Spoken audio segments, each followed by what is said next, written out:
Welcome to this EFRAG podcast. I'm Cécile Etevno, a communications manager at EFRAG, the European Financial Reporting Advisory Group.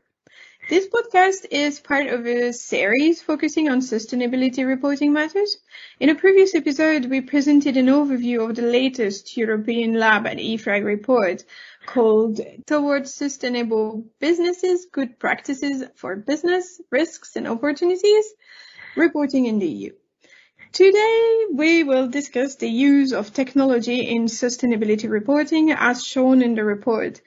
And to provide us insights on this topic, I have with me Donato Calace, the Vice President of Innovation and Accounts at Datamaran, and also member of the EFRAG Task Force on Reporting of Non-Financial Risks and Opportunities. As we highlighted in our first podcast, the PTF-RNFRO is a 19-person multidisciplinary task force of experts whose mandate was to identify good practices in the reporting of non-financial risks and opportunities and linkage to the business model. Before we start, Donato, could you introduce yourself in a few words? Absolutely. And hi, Cecile, and hello to all the listeners today. So, as you said, my role, I am a VP of Innovation and Accounts at Datamaran. For those that don't know, Datamaran is a cloud-based platform, quite unique solution. We use artificial intelligence to analyze the narrative around ESG factors in a variety of publicly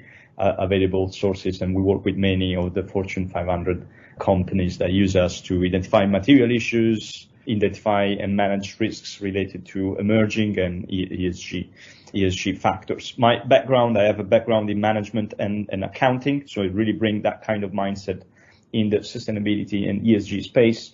And I completed a PhD in ESG and corporate sustainability, and my area of expertise is materiality and, of course, the application of technology to ESG disclosure more broadly. Right. Then to start off, Donato, could you briefly give an overview of the possible use cases or technological applications for sustainability reporting that are considered in the PTF report? Absolutely. And that's a great question, Cecile. You know, one of the reasons I joined the task force was because of this angle, looking at how technology can help companies. I always believe that technology is a powerful enabler, especially when it comes to, tasks that are advanced and involve a lot of data manipulation. Then when it comes to technology and reporting, the first thing that comes to mind is, of course, tagging of information. We already have some great examples in financial reporting with XBRL,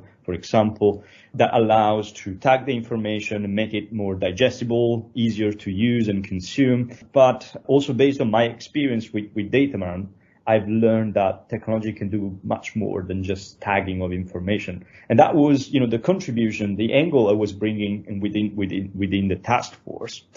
So essentially what we did, the mandate that the task force had was essentially to identify best practices of reporting, and specifically reporting on risk and opportunities related to ESG and their impacts on business models.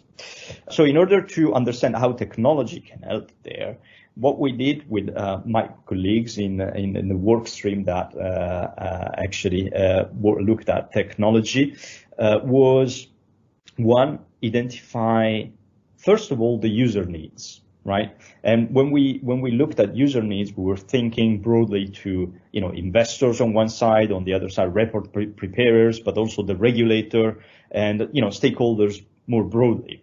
And then we looked at user needs in terms of, the whole journey of disclosure, from preparation of disclosures to distribution of disclosures to consumption. So in this way, we had more or less a map of where the needs were sitting.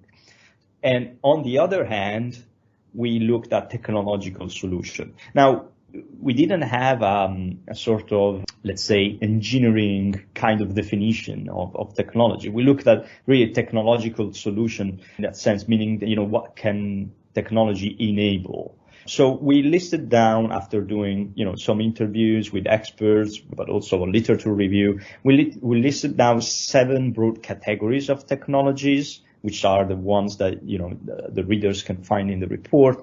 And this includes multimedia reporting, so essentially, reporting on websites or using other tools like videos or recordings or podcasts to disclose information besides just, the static PDF or the static report. Then digital tagging of information, artificial intelligence, including natural language processing, natural language generation, machine learning, and so on, blockchain, single point access platform for ESG data, data management systems, satellite imagery, and then we sort of have had a residual category of other technologies like Internet of Things and so on that we also explored, but we focus on these 7 for our analysis. So essentially, our work was putting together the user needs on one side and the technology solutions on the other to create a matrix of the possible use cases of technology. And these,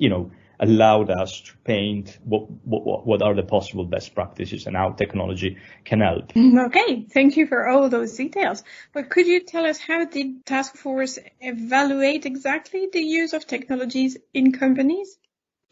Yes, absolutely. So, we started with that idea of creating these tech solutions and need matrix, and essentially the match between a user need and a tech solution was a use case. The model that we developed essentially also took into consideration the policy requirements and demands, because the user needs essentially depend also on what policy demands. So we did an extensive review of policy requirements as well, looking at both mandatory regulations, but also soft law. So essentially, voluntary guidelines and voluntary frameworks and so on. We use different databases to do it. We used the Datamarun database. We use also the CDP database to make sure we had an extensive coverage of policies in that sense.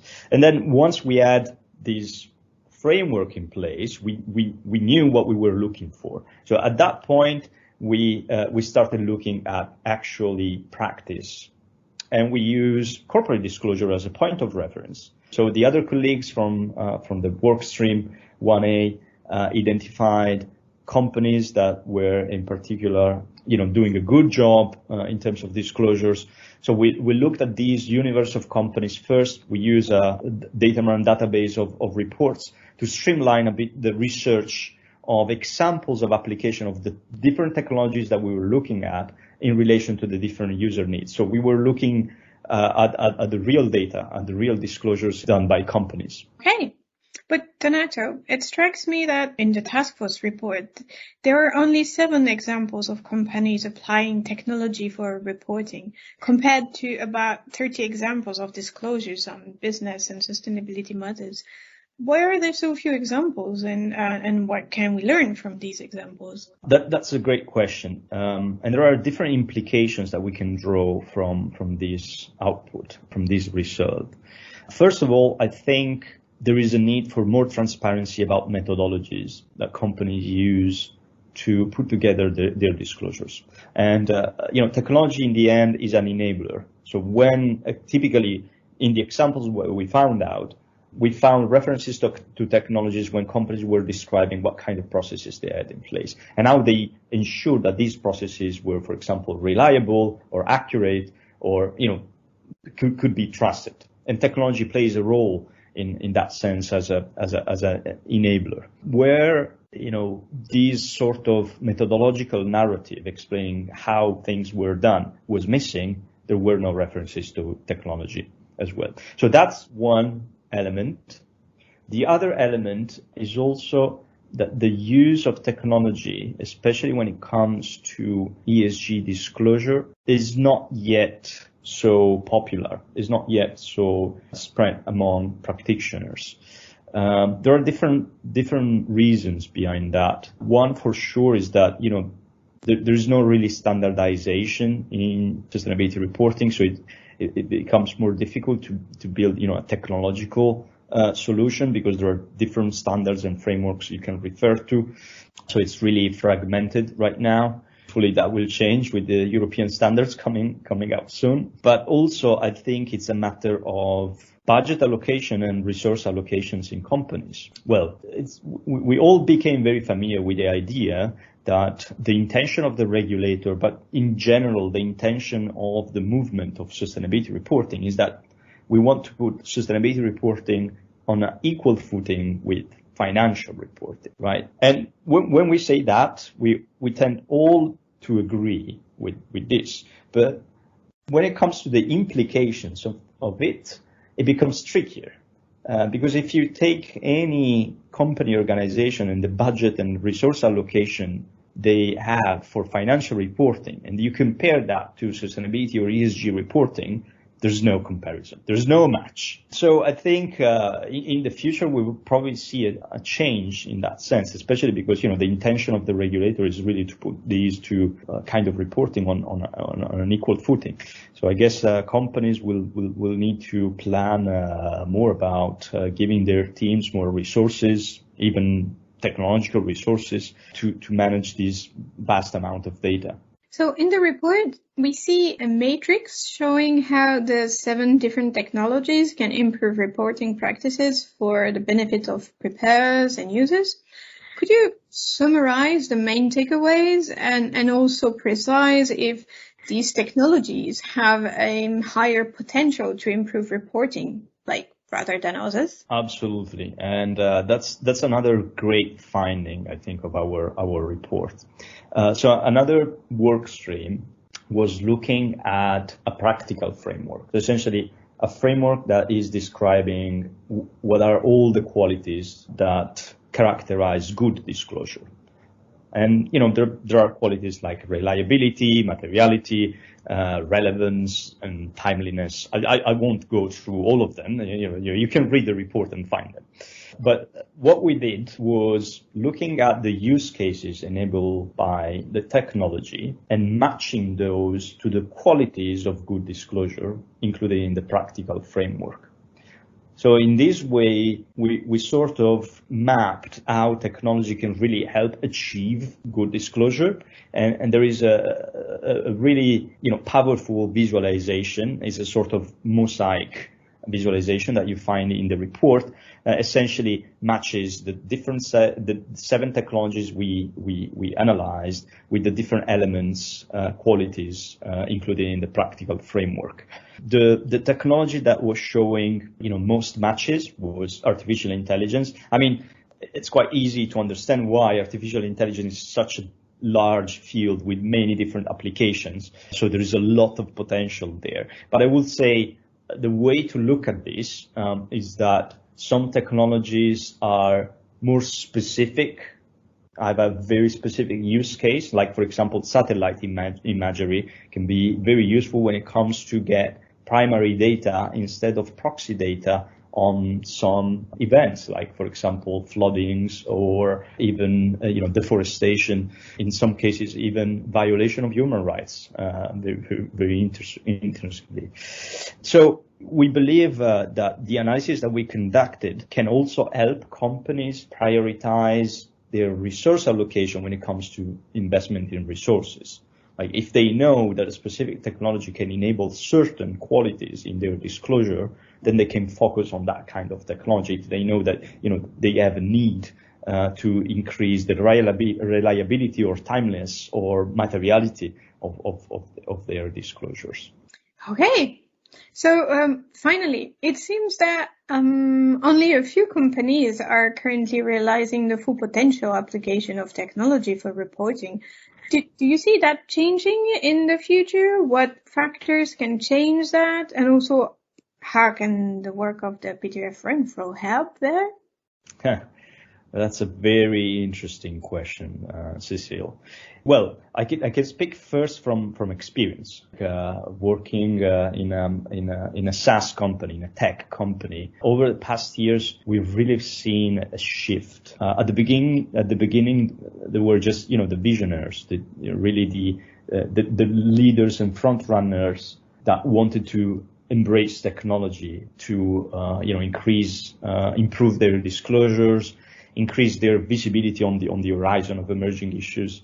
But now increasingly we see, practitioners, even the skeptical are realizing that the ESG reporting and sustainability is not a trend that is going to fade. It's becoming, the new norm, and you need to be equipped to face it. If in the past, all you needed to have was a couple of newsletter subscription to be on top of all the new developments, now it's the amount of information and developments is so fast and so massive that you can't digest everything. Hard to be on top of things. And many of our clients actually, tell us this story, and this is what we help them with mainly. So this is one side of the story. The other side of the story is policy, of course. It's very clear in the intention of, the European Union that technology is front and center in, the revision of the non-financial reporting directive, so in the corporate sustainability reporting directive, but also the work that we did within this PTF was looking, had a special eye on technology. In the end, technology is there to help, and the only way we have to achieve our goals is to count on it. Sometimes it can seem counterintuitive. I had some conversation with some clients, especially in developing countries. When I was presenting what we do at Datamar, and they were telling me, "Oh, we're going to high school, and you're asking us to get a PhD." Right? They saw technology as something overly sophisticated, too advanced for them. But I would say that's just a misinterpretation of it. Technology is there to help. Actually, it can make things way easier than doing tasks manually. And I guess it's a challenge for the policymakers, for the regulators, for the practitioners as well, to educate companies that are less advanced to understand that technology can help. It's not really a barrier to entry. Okay, it's now time to conclude our podcast. So thank you, Donato Calace, for providing us with these insights on the application of technology in reporting. Thank you, everyone, for staying with us. Let me remind you that more information on the European Lab at EFRAG, the task force and its report, it's all available on our website, www.efrag.org. If you wish to contact us, please send us your questions and observations to info@efrag.org. Thank you for joining us.